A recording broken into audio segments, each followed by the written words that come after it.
verano contigo. Para ti, ¿cómo renace Quito? Quito renace con más seguridad. Se ha incorporado más de 1000 policías. Apoyando a la cultura. Obras viales, adoquinados. Con un mejor tratamiento de los desechos sólidos. Los turistas están más frecuentes. La inversión privada, siempre y cuando se haga en el marco de la ley. Quito renace con mayor señalización y atención al peatón. Quito, Alcaldía Metropolitana. Quito renace.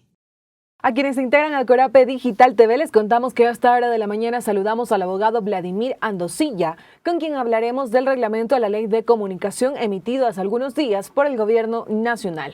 Gracias por su tiempo para los medios comunitarios, señor Andosilla. Buenos días. ¿Cómo está? Muy buenos días a todos y a todas las personas que nos miran y nos escuchan por las redes sociales de Corape. A usted por su tiempo. Señor Andosilla, en días pasados se emitió el reglamento a la Ley de Comunicación. Esto tras 9 meses de que entraran en vigencia las últimas reformas a la mencionada ley. ¿Cuál es su análisis de este reglamento? Bueno, en primer lugar, es un reglamento que estaba obligado el Ejecutivo a realizar meses atrás.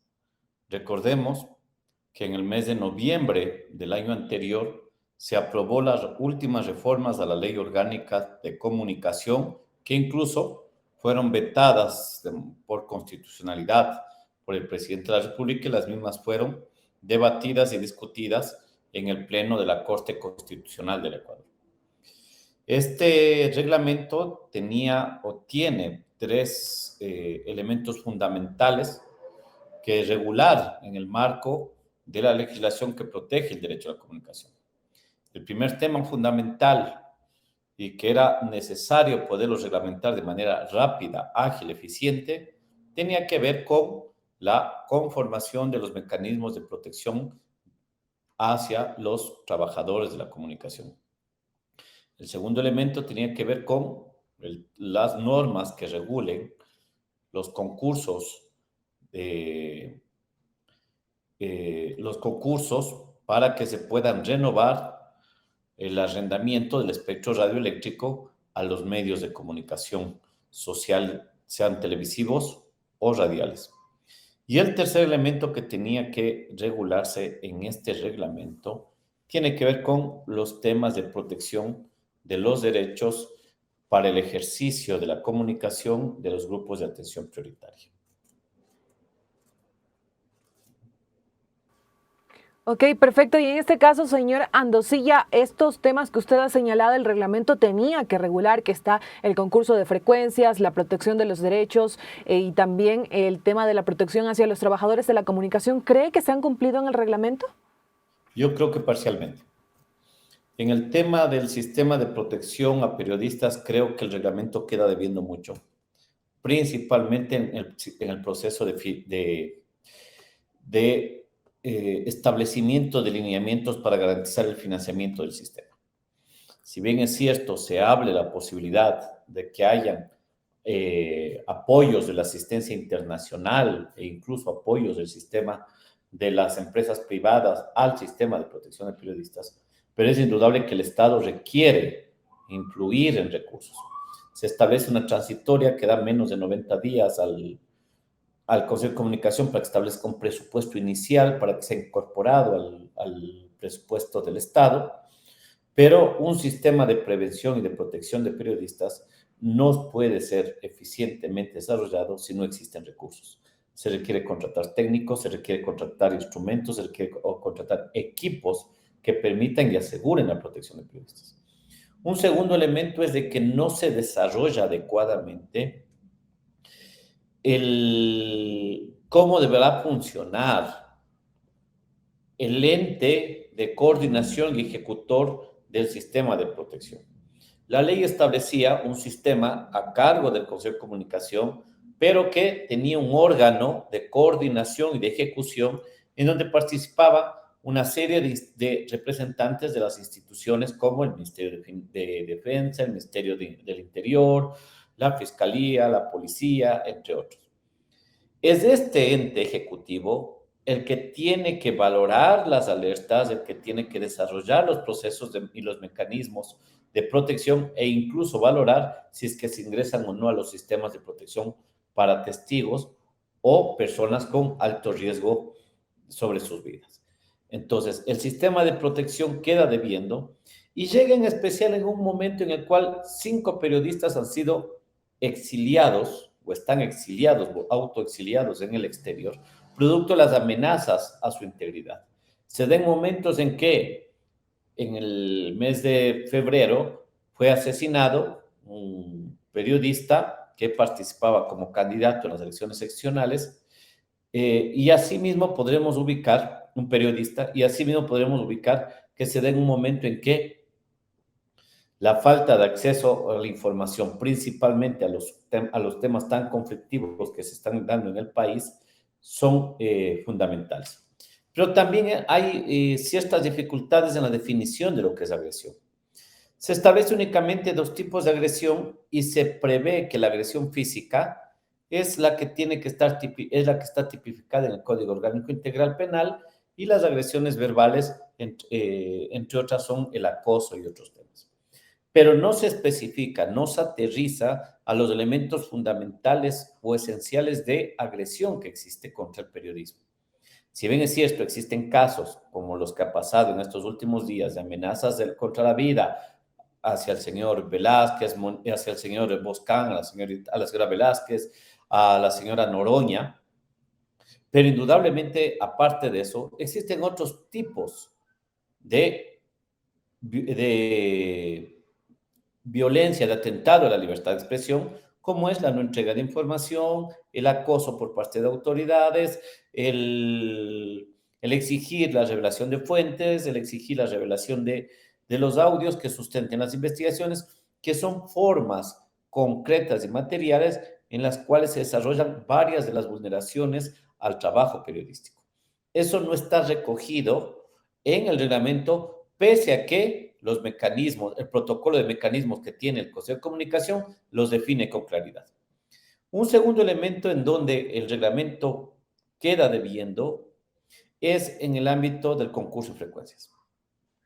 En el ámbito del concurso de frecuencias, el reglamento termina nuevamente ampliando los títulos de arrendamiento a los medios de televisión y medios radiales que no han participado en los concursos anteriores y que se encuentran prorrogados esos títulos desde la primera ley que se aprobó en el 2013.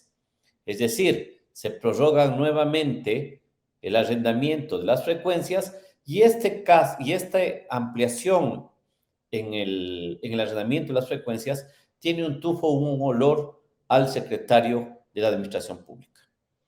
Es indudable que en esos articulados el secretario de la Administración Pública, el señor Corral, tiene intereses producto de que es uno de los más grandes accionistas de un medio de televisión de alcance nacional.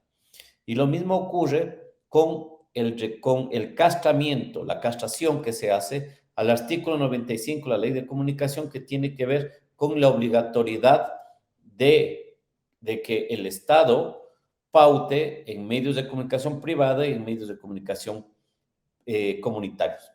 Y aquí hay un tema muy grave, porque se hace un bypasseo, se bypassea la norma que obliga a que el 34% del financiamiento de la propaganda estatal sea financiada en medios comunitarios. Sea entregado esos recursos a la publicidad en medios comunitarios. Y esto es complicado porque, a pretexto de que no hay los suficientes medios comunitarios, entonces lo que se establece es de que el remanente que sobre, porque no existiría en teoría suficientes medios comunitarios, ese remanente de recursos sean investidos nuevamente en los medios privados. Es decir, una medida como el artículo 95, que generaba la posibilidad de incentivar la comunicación comunitaria, termina siendo nuevamente bypasseada por estas normas que se sacan de las chisteras de algunos magos de la Secretaría Jurídica de la Presidencia de la República. Sí, y en este caso usted ha hecho mención a que este reglamento le queda debiendo no solamente para la protección del ejercicio periodístico, sino también para el concurso de frecuencias y también para la publicidad otorgada a los medios de comunicación comunitarios. Teniendo este contexto, este escenario y este análisis que usted ha hecho, ¿considera que quizá una vez que se empiece con el cumplimiento de este reglamento va a haber en este caso sectores beneficiados y otros sectores que no salgan tan beneficiados de esta norma? Es indudable. Si es que hay medios privados que no han participado en concursos para renovar sus frecuencias desde el 2019, desde el 2013, indudablemente son beneficiados. Si existen medios de comunicación privados en provincias que acaparan gran parte del espectro radioeléctrico en detrimento de los medios comunitarios, indudablemente los beneficiados van a ser esos medios privados en esas provincias en que acaparan gran parte del espectro radioeléctrico. Señor Andosilla, y frente también a este análisis, ¿cuáles crees fueron esos puntos que le faltaron a este reglamento? No solamente tocarlos, sino también expandirlos más en estas 27 hojas que tiene el reglamento. Bueno, el tema principal, como digo, creo que un elemento fundamental que debió haberse hecho y que queda debiendo es el tema del proceso de coordinación para el sistema de protección a periodistas. El segundo elemento que queda debiendo indudablemente es el establecer normas transitorias para que se convoque, sea en este o en el siguiente gobierno, a un concurso, a la renovación de los concursos de las frecuencias de radio y televisión en el país. Entonces, esos son dos elementos que queda debiendo. Y un tercer elemento es que me parece que se pudo haber ampliado cierta normativa que tiene que ver con la garantía de los derechos de acceso a la comunicación de los sectores de atención prioritaria. Y en especial en momentos en que se nota que existe mafias controlando las cárceles, es indudable que es necesario fortalecer una normativa que permita a las personas privadas de libertad, por ejemplo, el poder incentivar formas de trabajo, de organización que permitan irles alejando de todas estas mafias que existen ahí. Pero también tiene que ver con los temas, por ejemplo, de cómo se garantiza el acceso al ejercicio, la comunicación de las personas con discapacidad. Háblese de eso, discapacidades psicosociales, discapacidades físicas, discapacidades visuales o auditivas. Y también la posibilidad de desarrollar la normativa que está en la ley sobre las acciones afirmativas en el ámbito de los medios comunitarios. El reglamento no menciona el desarrollo del listado de acciones afirmativas que se encuentra en los medios comunitarios. Y yo recuerdo que a muchos de los compañeros y compañeras de la CONAIE y de los medios comunitarios que saludaban la existencia de ese artículo en la ley, lo saludaban como un triunfo, yo les señalaba de que ese triunfo es aparente si eso no se encuentra desarrollado en el reglamento. Y como ustedes podrán ver, esas acciones afirmativas no se encuentran desarrolladas en el reglamento y por ende no va a haber cómo acceder a los fondos concursables que habla la ley, no va a haber cómo acceder a los incentivos de reducción de los servicios básicos o de los impuestos como establece la ley. Es decir, nuevamente el artículo de las acciones afirmativas queda como una norma simbólica. Señor Andosilla, y también consultarle, usted que tiene conocimiento en términos legales, pues es abogado, una vez de que se emitió este reglamento a la ley de comunicación, quizá existe la posibilidad de en un futuro reforzarlo, agregar algunos temas que usted ha señalado son importantes, o ya no existe esta posibilidad. El reglamento es de prerrogativa del gobierno, del Ejecutivo. El Ejecutivo puede reformar el reglamento. El Ejecutivo puede derogar el reglamento. Es prerrogativa de eso. Y habrá artículos que posiblemente pueden ir contrarios a la ley, y al estar contrarios a la ley, se pueden iniciar procesos judiciales en el contencioso administrativo, o si están contrarios a la Constitución, procesos en la Corte Constitucional. Es decir, no están escritos en piedra, indudablemente, pero sí es necesario tomar en cuenta los límites para poder exigir a las nuevas autoridades reformas sobre esos límites que se encuentran en el reglamento. Señora Andosilla, y de manera final también, ¿qué nos puede decir acerca del tema de la autorregulación que se toca también en este reglamento a la ley de comunicación? En el tema de la autorregulación, la ley, yo creo que uno de los temas importantes en la ley es el desarrollo que se hace sobre los mecanismos de autorregulación. Lastimosamente, el reglamento no desarrolla esos mecanismos y se quedan únicamente como mecanismos de autorregulación los códigos de ética. y se establecen mínimos que deberían contener ese código de ética que tiene que ser entregado al medio de al Consejo de Comunicación cuando se haga el registro de los medios. Es decir, se vuelven los hechos a lo que cuestionaba el gobierno en el 2021.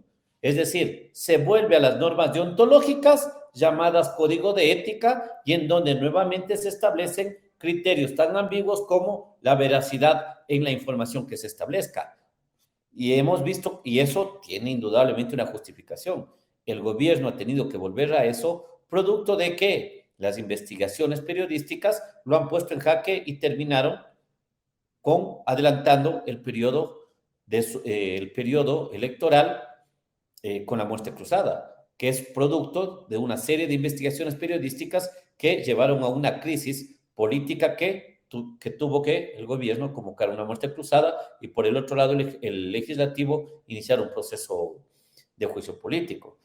Entonces el gobierno con esa experiencia nuevamente recoge aquellas normas que cuestionaba entre comillas cuando estaba en la oposición al gobierno de Rafael Correa y entonces hoy coge esas normas, las barniza y las pone con otro nombre para tratar de ir controlando el contenido que se emita en los medios de comunicación. Perfecto, señor Andosilla, le agradecemos por estos minutos para los medios comunitarios de Corape, por ese análisis tan interesante que ha hecho acerca del reglamento a la ley de comunicación emitido hace algunos días por el gobierno nacional. Gracias por su tiempo para los medios comunitarios de la red Corape. Gracias, muy amable a ustedes y un saludo a todas y a todas las personas que nos ven. Que pase bien, amigos y amigas, nos vamos a una pausa. Ya regresamos en este informativo comunitario. Un verano contigo. Para ti, ¿cómo renace Quito? Quito renace con más seguridad. Se ha incorporado más de 1000 policías. Apoyando a la cultura.